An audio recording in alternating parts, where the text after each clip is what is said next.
Nobody puts baby behind a podium.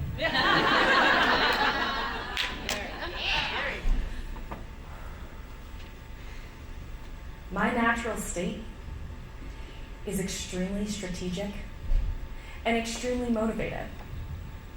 Anybody ever take those personality tests like Myers-Briggs or DISC or how many? Yeah? Yeah. Well, I was that 1% way over in the far corner. Extremely strategic, extremely motivated. I was the perfect making for a tyrannical leader. And it became really apparent when I got my first job after graduating engineering.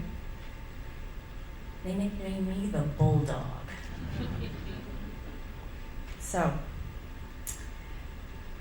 7 years into my career, I decided to start out on my own. Tyrannical leader made. My first client, big engineering firm, they waited about 3 months before they took me aside and said, "We're going to ask you to take our extensive EQ training." Intake. What they didn't know is at the exact same time, my marriage was failing. 1 year into my marriage, because I had spent my career, my time in education, building up walls, protect myself, not show up with emotion, to be the career woman I thought I needed to be. I couldn't take those walls down when I came home. Not even to the man that I loved and married. I didn't know how. So, with extensive EQ training and then putting it into practice every day in marriage counseling, I learned something really important. The foundation of values and living by them. And I'm happy to tell you that this year I'm celebrating 10 years married. And I have the foundation that was the epiphany moment of what it means to connect and build a good culture. And that's why I started Entapus Solutions with my co-founder, Adam Colazetti.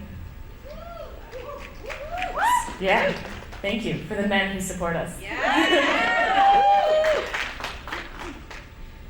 So, here I am, and I'm going to tell you a little bit about a gentleman you've already heard, Peter Drucker. He said, "Culture eats strategy for breakfast." Well, not to disagree with the man, but I disagree, Mr. Peter Drucker. Culture is a strategy. And I'm going to tell you why. Because there's lots of profitable businesses out there that treat their people like a commodity. We heard it already. They treat their people like a commodity to be used up in the pursuit of profits. And they're profitable. They're a successful business.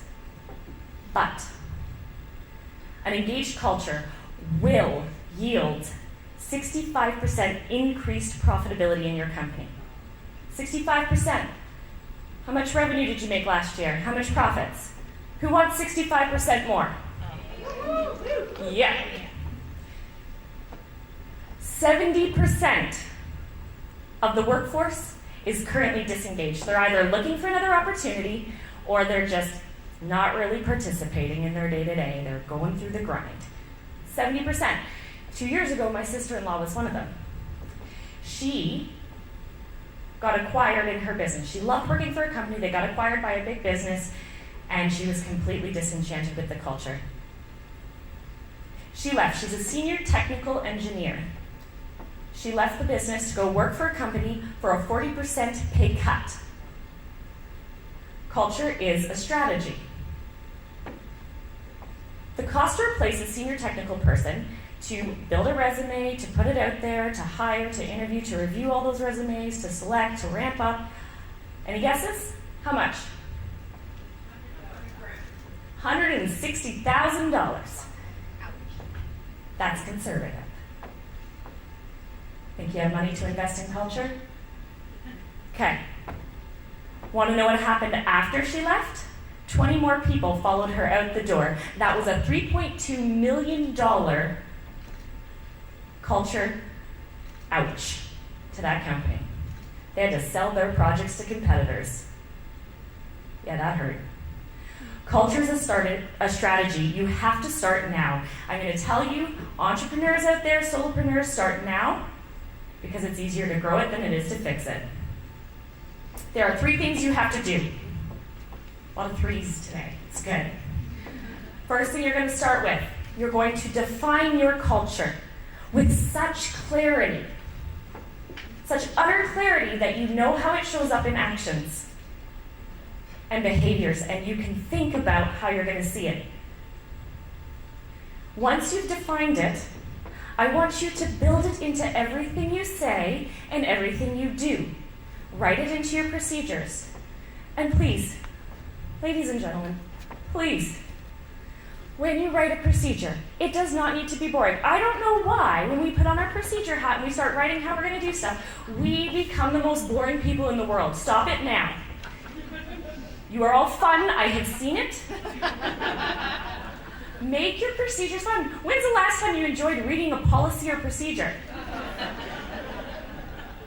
Who said it had to be boring? Stop it, okay? So as entrepreneurs, we know we're wearing multiple hats all the time. I call it the Mad Hatter, okay? Lead of sales, you. Head of BD, you. Operations, a you. It's all you. Hi, it's me. I'm the problem. It's me. Why I say to define it now, even when you're a solopreneur. When you have that clarity, your values, you know what they are, and you're getting ready to take off that hat and give it to somebody else. If you don't have the procedure, if you don't have the step-by-step process, if you can explain to them at the very least your values and how you make decisions and what's important to you, they will make better decisions for you. They will fill that hat and they'll carry your torch for you. That's why you need to define it now. The other thing that's really important is know your client values. We heard earlier today talking about love language. That's your love language for your clients. It's their values. Speak to them with their values. It's going to mean a whole lot more if you say, I know that quality is one of your core values, and I respect that. I wanted to make sure we took that piece of information and put it through a second set of eyes so we have it perfect for you. You'll be having it tomorrow. Much better than, yeah, we're going to be a day late. Speak to their values. That's their love language. Talk their love language. Second thing you want to do is you want to live it. If you don't live your values, it's never going to get into action. It's going to be a huge disconnect in your business. There is a group of marketers sitting around a table arguing. They're picking what letter font to put on their big new office wall. You know, it should be Arial, Times New Roman. No. Got some graphic designers in here. The CEO walks in and goes, what's going on? They start arguing and trying to get his buy-in on what to do. Finally, he looked at them and said, it's not the wall's job to hold the values up. Culture is a strategy. They left the wall blank. And they told everybody the story. A few months later, a little sticky note showed up on the wall. One of the employees had written how they had shown up with the value. A week later, a couple more. That wall is filled with sticky notes on how the employees show up with the values. Much more powerful than some printed lettering on a wall. Live it. I'm going to try my hand at some graphic design myself over here. Yeah. Okay. This is called the culture quadrant. Got it? Got it. Okay. X-axis. Align with your values, don't align with your values. High performance, low performance. Over here in the top right-hand corner, who can guess what I'm drawing? Let's see. I'm not an artist, guys.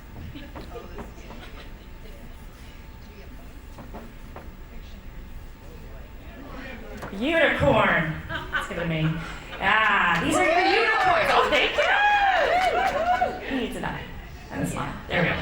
Your unicorns. Man, they're high performance and they align with your values. These guys are great. Over here, see if you can guess what I'm drawing. Okay, ready? Here. I don't know. That's what it's like. Ice cream? Microphone! Yeah. It's kind of like an ice cream, yeah. It's a microphone. Okay, these are your idol contestants. All right? They live by your values, but you know, they just need some help, man. You know, a little Simon Cowell in there. Lift them up. Give them an opportunity. Support these guys. They might be your star players one day. These guys, super easy. How's that? I don't know. Anchor. Yeah, they're holding your ship back, man. You're not going anywhere.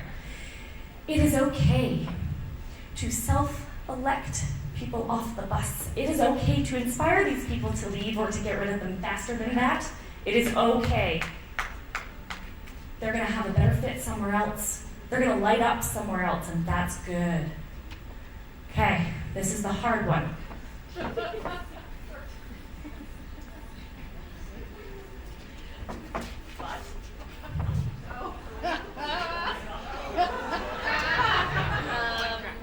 Those are the a-holes.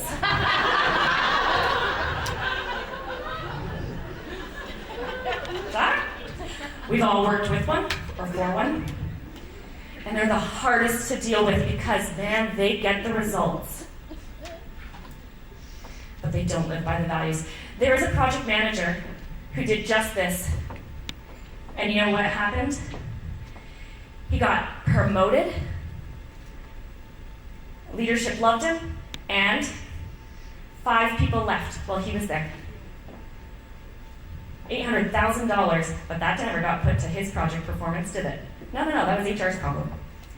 Lastly, I want you to grow it, okay? Invest your values back into your people. Give them the opportunity to grow it. It will save your company, and it saves mine. When a few clients came and they couldn't pay their bills, we couldn't make cash flow. We couldn't make payroll. We didn't have the cash flow happening. It'll happen in your business. It's a fight between capacity and cash flow. Capacity or cash flow. So what are you going to do if you don't have the money to pay your people? Well, we had a courageous conversation with our people. We told them, we don't know what to do. We can't make payroll. Our people showed up. They offered what they could. They said, I won't do my expenses this month. Some people said, I won't take a paycheck this month. Saved our business. And we were able to grow because they were willing to be with us in that vulnerable moment. And they represented it, and we recognized them for it, and it was hard. It was hard to have that conversation. As leaders, you never want to be that vulnerable, but we were vulnerable, and we allowed them, and they stepped up. Culture saved our company. And those people are the most important asset we have. If you don't take control of your culture, somebody else will. Because you have a culture, whether you have defined it or not. It's there. So who do you want driving your bus? Culture is a strategy. Start now.